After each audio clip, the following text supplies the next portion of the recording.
morning, sir. How are you today? Thank you. Come along, please. Open the bags, please. And the handbag there. Thank you. Morning, sir. Good morning.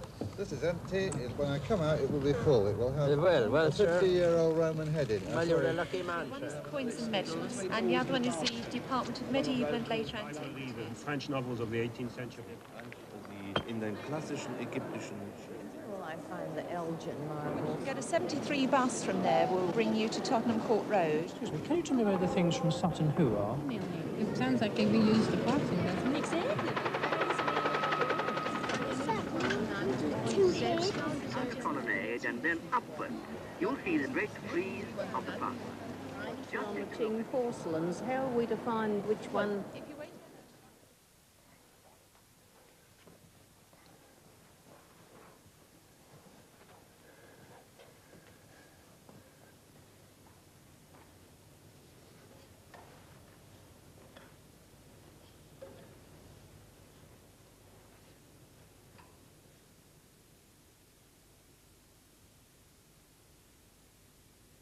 These are the underground galleries of a mine shaft cut through chalk, about 45 feet below the surface of the ground. The people who cut these galleries were searching for flint.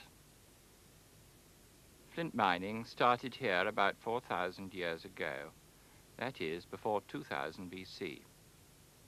At that time in Britain, flint was still the most valuable raw material for making tools and weapons. Up on the surface, the only traces of underground mining are these grassy hollows, which have given the site its name. This is Grimes Graves in Norfolk, but there are no graves here. The mines were named after the god Grim or Woden in Anglo-Saxon times. Grimes Graves really means Grim's diggings. It's a big site. Few of the other prehistoric flint mines in Europe are as large. The grassed-over craters, which are the tops of filled-in mine shafts, cover about 15 acres. From the shallowest to the deepest, there are about 500 of these pits.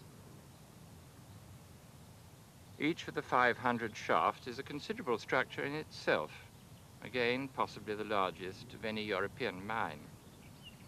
But the mining site as a whole is far bigger, perhaps 3 or 4 times as large. Here there are traces of surface workshops where mined flint was broken up for use as tools. There was a great deal of open cast mining here as well, covering the whole of one side of the hill. There is also a possibility of studying the unusual Bronze Age inhabitants of Grimes Graves after the mines have closed down. So, for the first modern survey of prehistoric flint mining, which is what the British Museum decided to undertake, it's clear that Grimes Graves offers great advantages.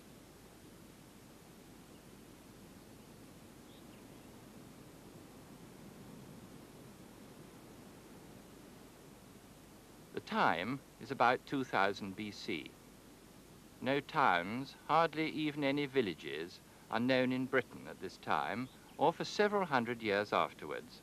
There are only isolated farm buildings, small groups of houses, and a few large monuments, like Durrington Walls in Wiltshire. The Durrington Walls type of monument, the immediate precursors of Stonehenge, are surrounded by enormous deep chalk-cut ditches, dug in the same way as Grimes Graves. Compared with the size of a normal permanent farm settlement, the 95 acres or so of Grimes Graves seem at first to suggest mining and manufacturing of flint on almost a modern industrial scale. Indeed, there are those who have spoken of Grimes Graves in terms of a first industrial revolution. The earliest European evidence of a separate group of workers, the miners, specializing in the production of a single commodity, flint. But was the flint mining field exploited intensively by a large number of full-time miners over a short period? Or were the mines open consecutively over several hundred years, in a rather more haphazard and amateur way. To explore issues of this sort, we must try to reconstruct the techniques and procedures of the prehistoric miners at Grimes Graves. How was the mining actually done? How long did it take to dig the shaft and galleries? How much flint came out of a mine and what happened to it then? How many people were involved? It's the underground structures that are at once the most unusual and most spectacular part of the mining at Grimes Graves. These conceal quite unusual forms of evidence because they have remained unvisited and unspoiled ever since the miners left them 4,000 years ago. Their real beauty for the archaeologist is that it seems they could provide measured quantitative answers to questions about mining techniques and output. One of the mine shafts is still known as Greenwell's Pit, after Canon William Greenwell, the man who first excavated it more than 100 years ago. Here I'm standing on the edge of the shaft which we have just cleared and whose sides we're examining. At the base of the shaft are the galleries which contain the flint level which the Neolithic miners wanted to collect. We've worked out that if you consider that one man requires a square yard to do his excavation, we've got room for about 20 people on the surface to start off digging this shaft. Here at the top, you have got to cut it back because it's sand, but just below my feet it becomes solid chalk, and you can make a vertical shaft and a slightly narrower one. Only 10 men could be employed about halfway down, but the other 10 men would be required to carry material up to the surface. The Neolithic miners carried the chalk and sand out of the shaft by means of baskets, up the ladders, and also by ropes. Their ladders were not as long as the ones we've got here. They probably had 2 ladders, one halfway up, and then another one coming up to the surface, as well as using ropes for pulling material up. Almost immediately, one comes across 2 or 3 lines of flints in the chalk, horizontal lines of flints. Now, at this point is where they cut a shelf to put the stage for receiving the first ladder from the base of the shaft. And this is where loads were transferred, probably from one Neolithic flint miner to another, to carry on up into the open air at the top of the shaft. As we go down the shaft, we see the layers of inferior flint, which the miners cut through. No doubt they used them when they got good enough blocks. And a little lower, at the level traditionally known as topstone, is the last line of these flint nodules, a perfectly horizontal line of flint nodules that runs right round the shaft. And they didn't ignore these. I no doubt they collected the ones which looked best, but they were after the floor stone, which is in fact, as far as the mining of the shaft goes, it's called floor stone. This is this thick level of tabular flint which runs round the base of the shaft itself.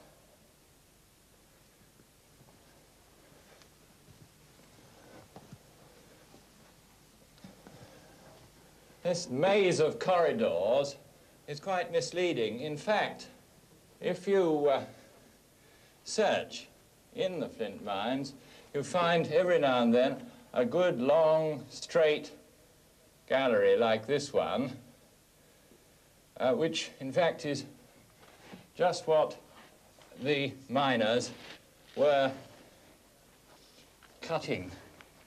The typical gallery was about 2'6" to 3 foot in height and about the same in width, enough for a man to get through with the flint, and not too wide so that the ceiling doesn't come down on top of him.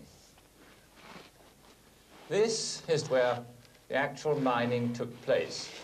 We have cleared it of debris, and we've installed these solid steel girders, which you see here, for safety reasons. But otherwise, it's very much as the Neolithic miners left it. And it shows quite clearly the way in which mining took place.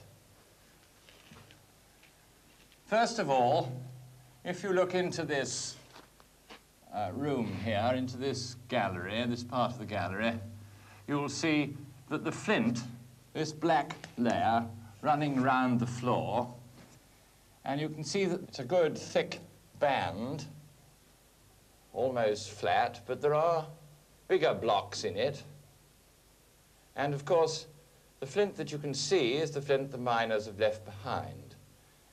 They advanced at the level of the flint, picking it up in front of them. So the whole of this floor was originally covered with flint.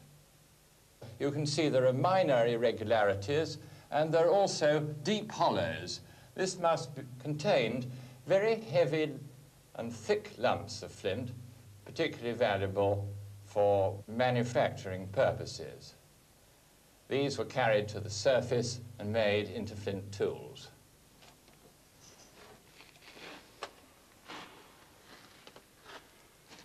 These prehistoric galleries are seldom more than 20 or 30 yards in length. If you crawl down one of them, you get to the point where mining has ceased. The reason why, nearly always, is that the miners have got to a place where they cut a hole through the wall in front of them and find that mining has already taken place on the other side. This type of hole we refer to as a window. Here is a window, a fairly small one. As you can see, nobody has ever been through this. It's far too small for a human being to do so, but it's quite big enough to see what was on the other side. In this case, a gallery untouched since the mining has taken place. It's full of debris. There are 3 or 4 of the characteristic mining tools, the red deer antler picks, lying on the floor, and one particularly interesting one, a unique find in my opinion, there's an antler pick holding up a flake of chalk. Presumably this was a danger point while they were doing the mining. Apart from antler picks, there are very few objects left behind underground at Grimes' graves. The evidence lies rather in the appearance of the mines themselves, particularly their size and scale in relation to human beings. It's these dimensions we have to investigate rather than the individual artifacts.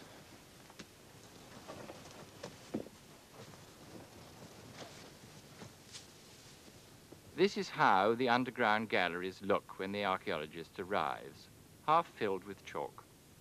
The miners have taken away the flint, but the chalk has only been shunted about to provide a passageway or packed back into galleries when the mining had moved on. If the galleries were quite clear, we would know less about the mining techniques. The position and slope of the chalk heaps can be used to work out the direction of mining, and the way the chalk heaps overlie one another shows which gallery was mined first. But it needs experience to interpret this sort of evidence, some practical understanding of real mining. There's only one organization with this kind of flint mining expertise, a group of miners, geologists and engineers in Holland, who have come together to apply their familiarity with modern mining to the study of prehistoric mining techniques. Their flint mines are here at Rijkholt, in the southern tip of the Netherlands. Instead of being preserved in a patch of open country like Grimes Graves, most of the mines at Rijkholt are concealed under woodland. The basic situation at Rijkholt is really very simple. A chalk hill has been formed by the river cutting down through a thick layer of chalk with lines of flint in it. The chalk hill's got a flat top and sloping sides, and the flint mines are pierced from the top, and all the way down the sides there are small quarries where lines of flint come up to the surface. The quarries are not always visible. There are small holes from place to place, but the vegetation gives the game away because you can see ivy where the chalk has been brought up to the surface. The flat top and the sides of the hill are covered with sand. The hill beneath is of chalk. The ivy grows on chalk and it doesn't grow on sand, and ferns grow on the sand and not on the chalk. So you can see the heaps of sand by the ferns, and you can see the holes, the position where the ground has been disturbed and the chalk has come to the surface by the ivy. Not only the ivy on the ground, but the ivy up the trees. So by merely looking at groups of trees here and seeing whether they're covered with ivy or not, you can see where the flint has been exploited. Although they were tunnelling for flint through chalk, the prehistoric miners of Holland were working beneath this slope about 1,000 years earlier than the miners in Norfolk. But comparing their methods and results, just because they are so different, may help to pick out what is significant in the layout of Grimes Graves. Jeff Felder is a mining engineer and was for many years a face worker in the Dutch coal mines. Now he applies his experience to the analysis of prehistoric mining techniques.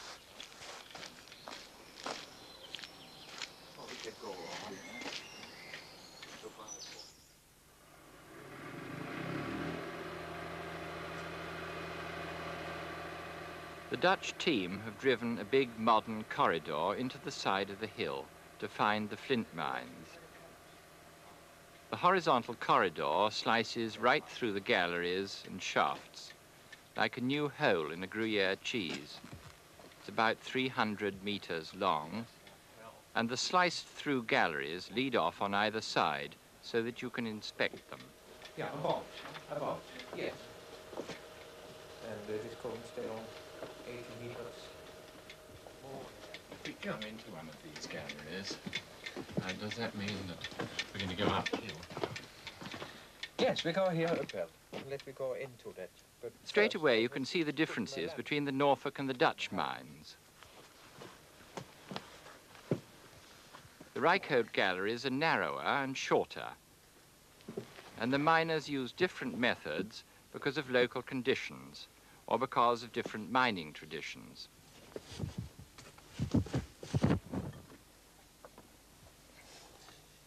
We move in the next gallery. Well, yes, you can get round there. I could never.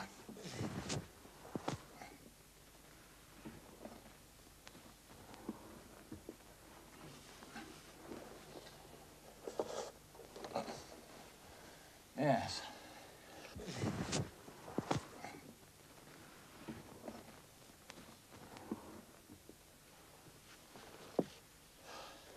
This is a typical length of Rijkholt gallery. There's only room enough for one man, and not more. It's not possible to work in such a gallery with two men. All the galleries are of this size and not larger. The flint isn't bent, but isolated nodules. And that is only left small pieces of flint into the wall. The bigger lumps were taken away by the prehistoric miners. And they left only that small pieces in the wall. It's very solid chalk. It looks very solid, but it is a soft chalk. It is possible to crack this chalk with your hands. You crack it in small pieces. And so it is a very soft chalk. Too soft for antler picks, is that right? Yes, that is right. It is not possible to cut it with an antler pick. So it's done in a different way from Grimes Graves? In a completely different way. It is better to use a knife here in that soft chalk. And so they did use flint picks to cut the chalk away. How can we use the Reichhold flint mine and these galleries to tell us about flint mining in England at Grimes Graves, where the situation seems very different? Because the size of the galleries indicates one-man work in the galleries. We have the basic measurements about that. And so we can, these basic measurements, compare with the measurements we found at Grimes Graves, what are larger mines as this here.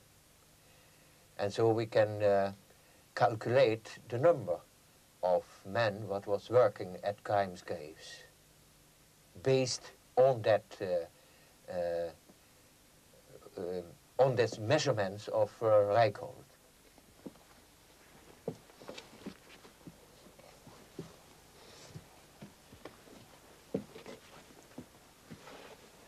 Oh, there's a narrow gallery here. A very tight squeeze. Yes. So let me show you one of the flint eggs we found here. And on the ceiling, we can see here the marks they made in the chalk. There's a long mark. We found this in a big number, about 15,000 of them. 20, 25 together. The antler picks were found in heaps, and these things are found in heaps. These are the principal tools. Over here we can see one of the shafts that are the main access to these galleries. Beautifully circular, even when it's in sand. So how did they get down these shafts without bringing down all the sand? And how did they haul up all their flints?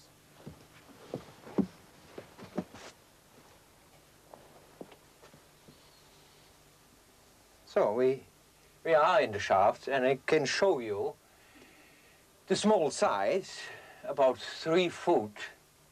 And you were asking me, the brown earth above us, how they did build the shaft in that particular thing. Now, we don't really know it, but we believe that they use baskets to put in it. In the chalk, it wasn't necessary. And to get into the shaft, it was easy because he used ropes. And the same ropes he used for to get up the flint. And also for to get out of the shaft, they were rope climbing to the surface. So they lined the shaft at the top where the sand was with basket. Yes. And then they lowered themselves down on ropes or rope ladders. No, not on rope ladders, on the rope itself. And it is very easy because it is a small shaft, and your elbows and your legs you can push into the wall of the shaft, and so you can get easy down and easy up. The small galleries at Reichhold show how few people were employed. So we seem to be looking at a lot of little mines, none of which could usefully have contained more than 2 men, one behind another. One to excavate and one to transport the flint up the shaft. Compare the 2 mining operations in Holland and Norfolk, and the differences seem to imply different ways of working and a larger workforce at Grimes Graves. We've already concluded that the circumference of the Norfolk shafts at the top presupposes 20 men digging together. Then halfway down, at the staging point, the shaft shrinks, and the number of diggers possibly goes down to 10, with the remaining 10 perhaps employed in pulling up the chalk waste in baskets. But what happens at the bottom of the shaft? Here in Greenwell's pit, there are 7 galleries leading away from the base of the shaft. Only 4 of these galleries belong to our mine. The other entrances are either windows, like the one we saw earlier, or galleries that have broken through from other nearby mine shafts. We've measured the 4 true Greenwell galleries that belong to our shaft, and they are all of different lengths. So the question here is, do the different lengths of the galleries tell us anything about the number of miners employed, and can we use that to work out the sequence of mining? The thing to remember is that you need one man to wield a pick and another man to remove the chalk. Yes, we can explain that in the best way in stages. We are on the base at the shaft, and 4 quarrying men make 4 galleries. The first stage is going on with these 4 galleries to a length of 4 meters. And then they had to stop one of the galleries because they needed a helpman each 2 meters in a gallery. So they were going on at the second stage to 6 meters with 3 galleries. And after that, we got the third stage. 2 galleries are going to 8 meters in length. And after that, we get the fourth stage. 1 gallery is going on to 11 meters. More miners were needed in every gallery at each stage. But in this pit, the labour supply was insufficient and progressively limited both the number of galleries exploited and their lengths. But why didn't they go on making longer and longer galleries all over the hill instead of digging these great big shafts? That is easy to understand if we know that you have to crawl into the galleries in a length from, let us say in that way, 11 meters. And crawl into that narrow gallery isn't easy to do.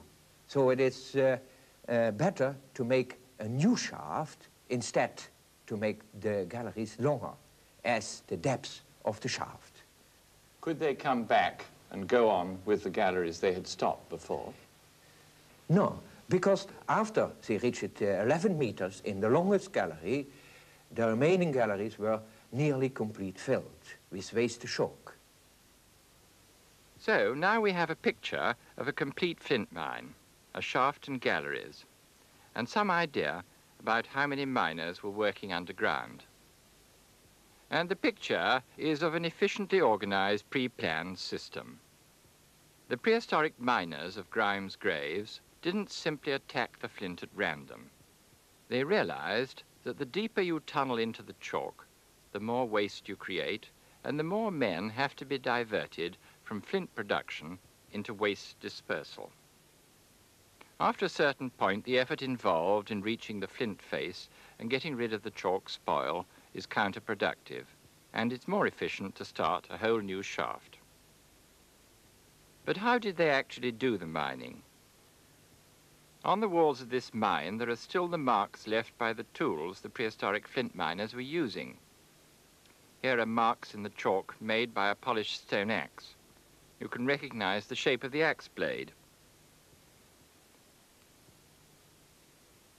There are also marks left by what must have been the main mining tool, a miner's pick made from the antler of a red deer. Lots of broken antler picks are found among the waste chalk. Usually they're found in 1s or 2s where they have been thrown away.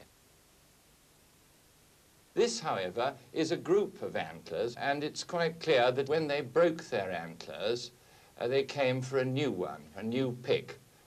They put 2 or 3 broken ones down, took some new picks away, and left buried underneath 1 or 2 antler picks which were never used.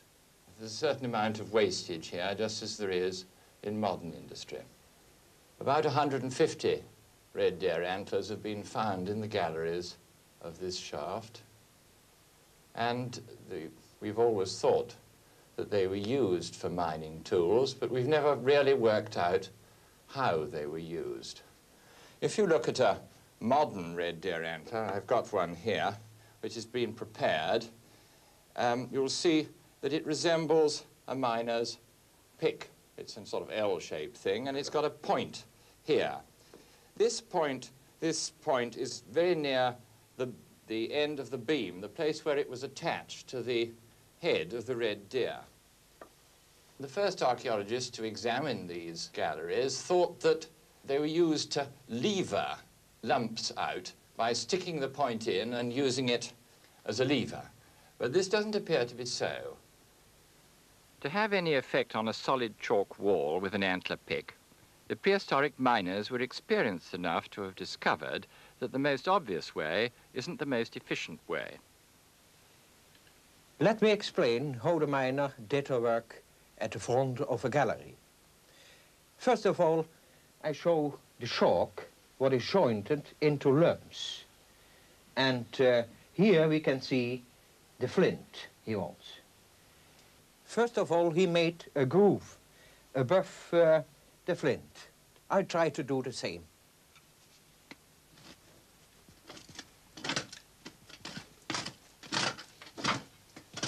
If I make a groove above the flint, what is easy because on top of the flint there's a soft layer, it breaks off the tension of the lumps. Sometimes it is easier to use the backside of the antler as a hammer to knock on the lumps and to get off.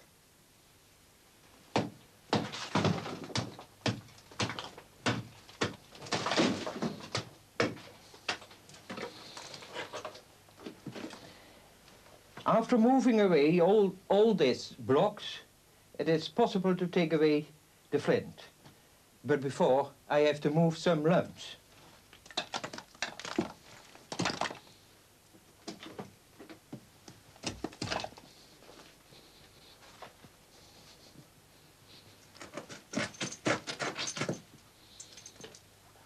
As normal, the flint at Grimes Caves is shattered.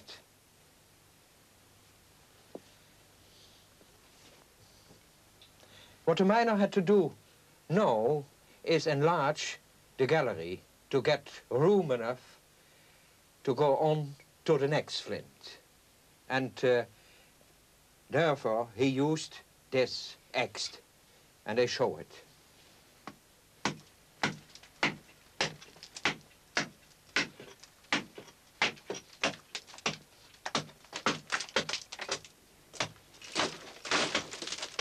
We have reproduced experimentally the technique to show that the mining methods are practical and to work out the speed of mining.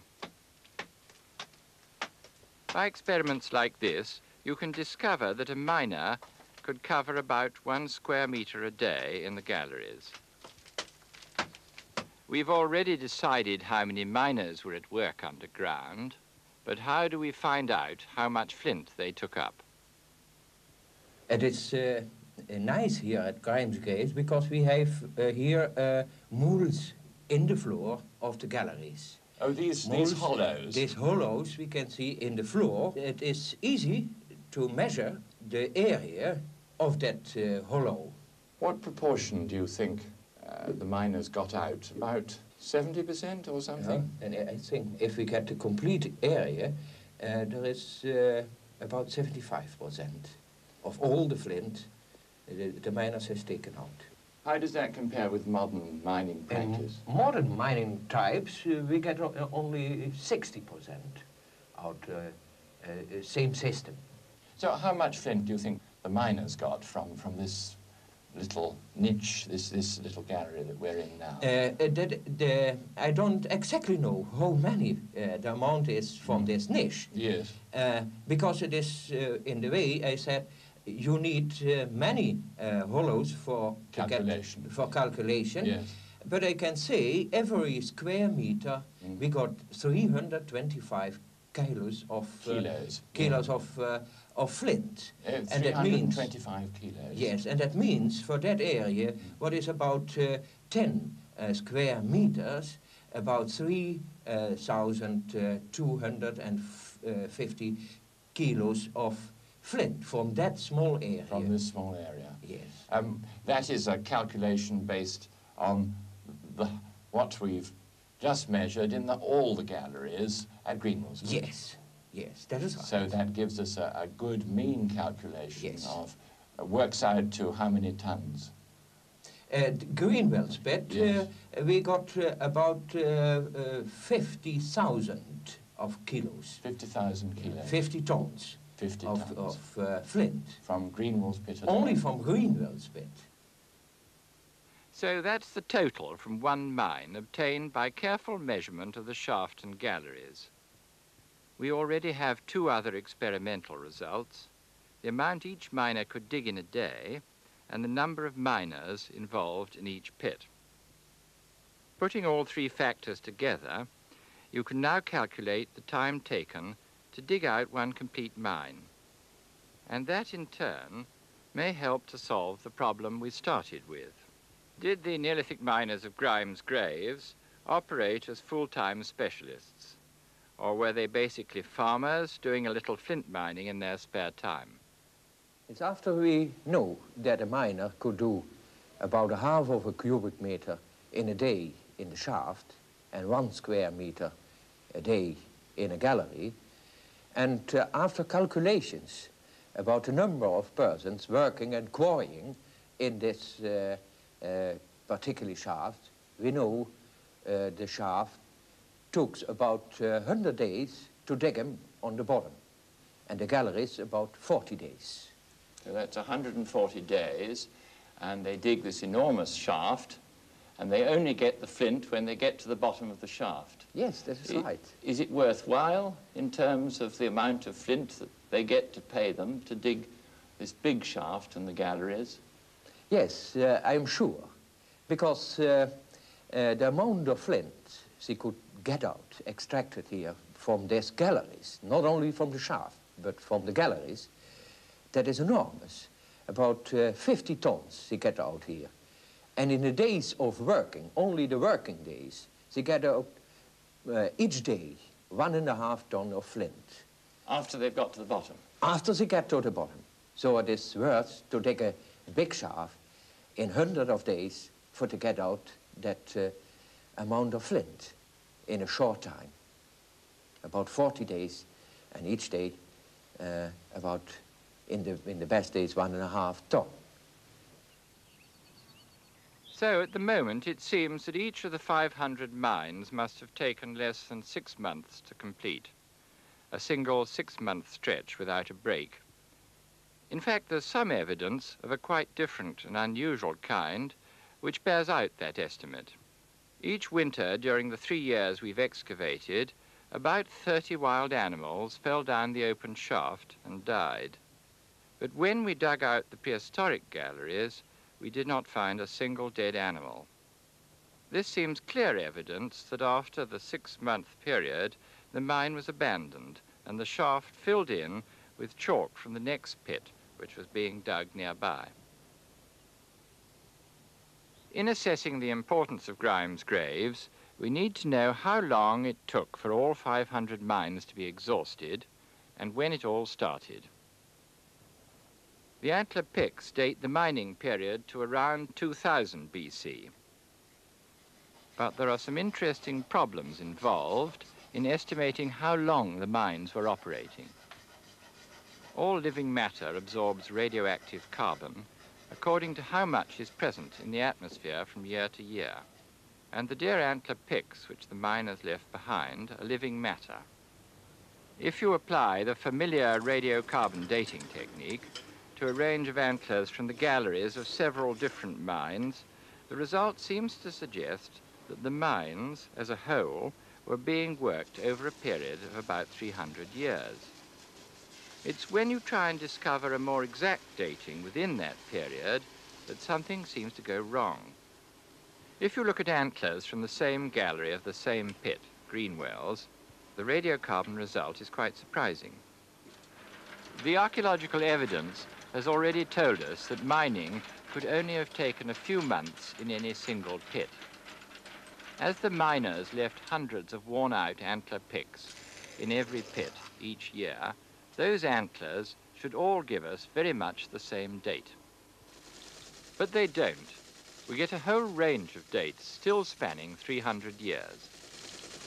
We believe that the differences we see between the dates are real, and we think these are due to the short-term variations that there may have been in carbon-14 from year to year, which are preserved in the antlers, which are themselves the record of 1 year's growth. As you know, antlers are grown and shed each year, and they preserve a record of the carbon-14 activity of the atmosphere at the time of growth, and this may vary slightly from year to year, which gives us an apparent difference between the age of our samples. Our antler dating experiments imply that short-lived material, sealed up quickly underground, has produced previously unknown evidence of considerable annual variations of radiocarbon concentration in the atmosphere. So now we are cross-checking the radiocarbon evidence at Grimes Graves by measuring the age of a series of single tree rings, each of which records 1 year's growth. Using a piece of timber of about the same age as Grimes Graves, we're dating a consecutive series of 50 annual growth rings to see if they show the same major variations in age as we found in the deer antlers. If we see the same sorts of variations in these tree rings, then I think that we will be convinced that we are seeing a real atmospheric effect and not something peculiar to the antlers themselves. And this, of course, has important bearing on carbon-14 dating, on the selection of sample materials and on the suitability of sample materials for dating. All short-lived material will tend to give these sorts of variations, so that we would have to be careful about the use of grass or samples that had lived for a very short time, linen and so forth, which represent 1 year's growth. Interestingly, samples which had previously been especially selected because of their suitability for radiocarbon, before it was realized that these short-term variations may take place. But it is certainly true that this is a research aspect of the work, and there's a great deal to be done before the full picture is understood. I think this has been a bonus as far as this work is concerned, that we set out to do archaeological dating, and we have got some extra information about radiocarbon dating. The work is still continuing. If the tree rings also show considerable variations, then it's possible that we're dealing with genuine fluctuations in the amount of radioactive carbon in the atmosphere at the time when the Neolithic miners were digging flint out of Greenwell's pit.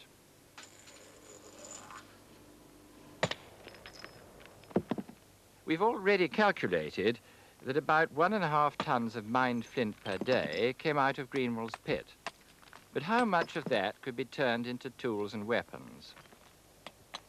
Using the same tools as a Neolithic flint knapper, you can carry out a time and motion experiment on the making, for example, of a flint axe head.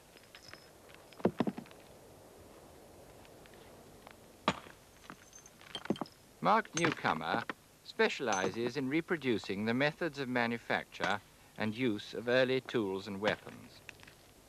The Grimes Graves flint has an unusually fine texture which makes it an ideal material for flaking. The axe produced is usually much less than half the size of the original lump, and large numbers of flakes are left behind each time an axe is made. From the amount of waste flint left over, you can estimate the number of successful axes made. So far, we've counted 750,000 flakes from one area like this, and we're still counting, so we don't know the answer yet. But based on the debris of a similar knapping floor, one archaeologist has calculated that 20,000 axe heads were made there in 1 year. Quantities of that order are far greater than could have been used up every year by a small group of miners or by the farmers in the district. So what happened to all those flint tools once they'd been carried off the site?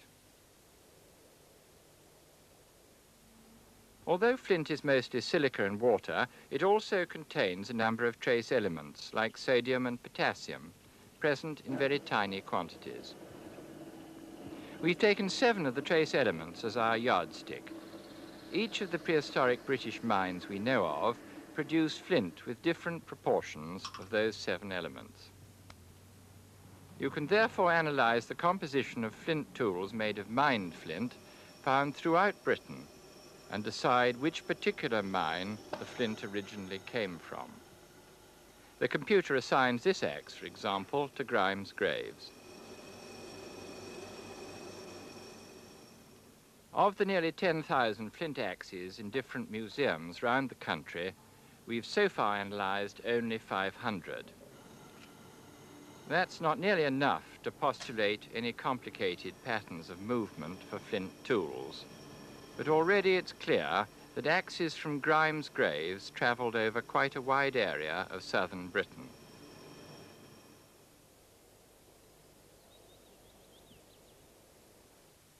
Looking back over the Grimes Graves experiment, what have we discovered?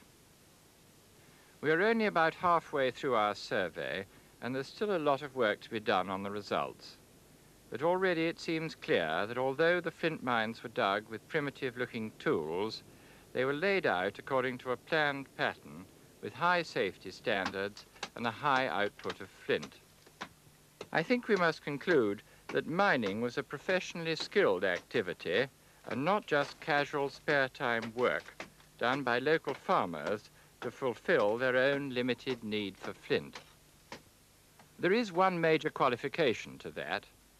At the moment, our evidence suggests that each mine was closed down after about 6 months, so the miners could have worked at something else for the remaining half of the year. The effort put into mining at Grimes Graves and the output suggests there was a considerable demand for flint. Every aspect of the operation looks efficient, and the extraction rate of the flint is particularly impressive. The Neolithic peoples who produced these flint mines at Grimes Graves have left us the most substantial monument in Britain to the beginnings of the earliest industrial and commercial revolution.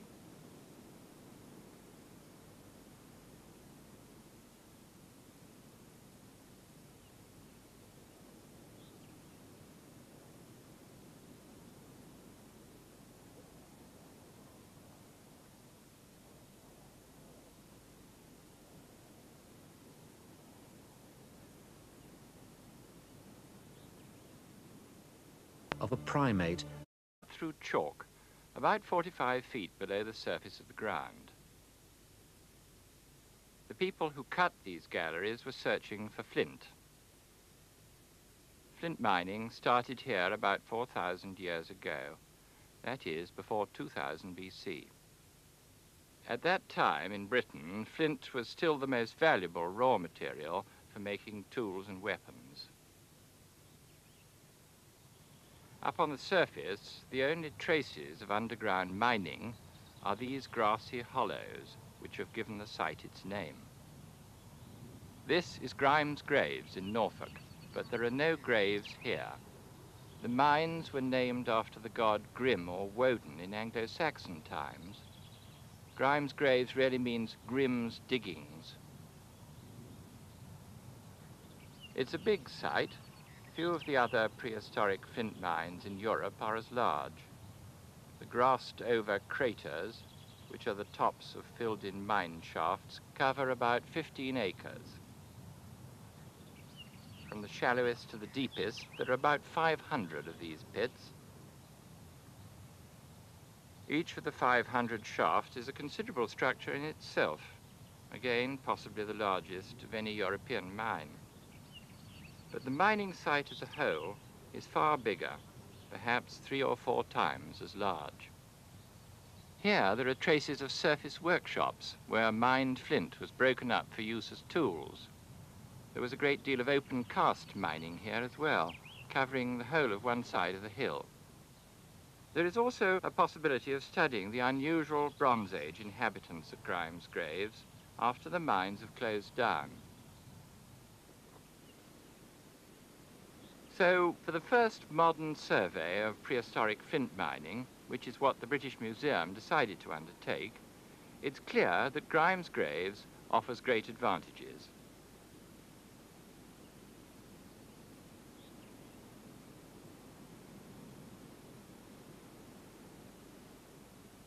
The time is about 2000 BC. No towns, hardly even any villages, are known in Britain at this time, or for several hundred years afterwards. There are only isolated farm buildings, small groups of houses, and a few large monuments, like Durrington Walls in Wiltshire. The Durrington Walls type of monument, the immediate precursors of Stonehenge, are surrounded by enormous deep chalk-cut ditches, dug in the same way as Grimes Graves. Compared with the size of a normal permanent farm settlement,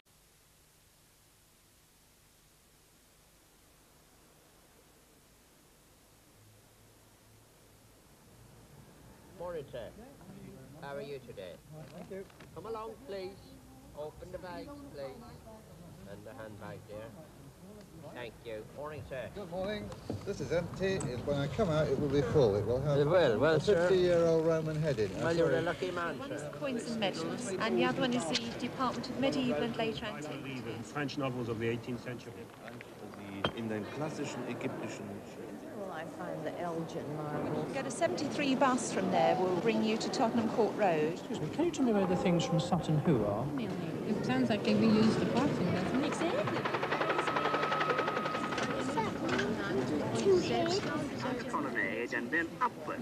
You'll see the great frieze of the past. Marble porcelains. How are we to find which one?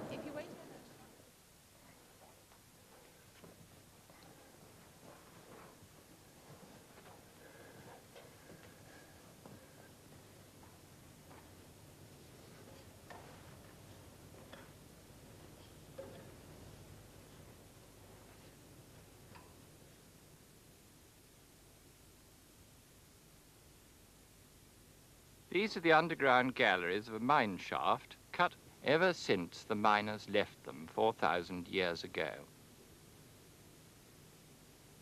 Their real beauty for the archaeologist is that it seems they could provide measured quantitative answers to questions about mining techniques and output.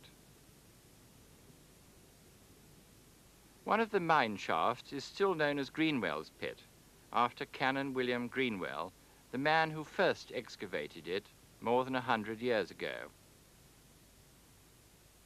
Here I'm standing on the edge of the shaft which we have just cleared and whose sides we're examining. At the base of the shaft are the galleries which contain the flint level which the Neolithic miners wanted to collect. We've worked out that if you consider that one man requires a square yard to do his excavation, we've got room for about 20 people on the surface to start off digging this shaft. Here at the top, you have got to cut it back because it's sand, but just below my feet it becomes solid chalk, and you can make a vertical shaft and a slightly narrower one. The 95 acres or so of Grimes Graves seem at first to suggest mining and manufacturing of flint on almost a modern industrial scale. Indeed, there are those who have spoken of Grimes Graves in terms of a first industrial revolution. the earliest European evidence of a separate group of workers, the miners, specializing in the production of a single commodity, flint. But was the flint mining field exploited intensively by a large number of full-time miners over a short period, or were the mines open consecutively over several hundred years in a rather more haphazard and amateur way? To explore issues of this sort, we must try to reconstruct the techniques and procedures of the prehistoric miners at Grimes Graves. How was the mining actually done? How long did it take to dig the shaft and galleries? How much flint came out of a mine and what happened to it then? How many people were involved? It's the underground structures that are at once the most unusual and most spectacular part of the mining at Grimes Graves. These conceal quite unusual forms of evidence because they have remained unvisited and unspoiled.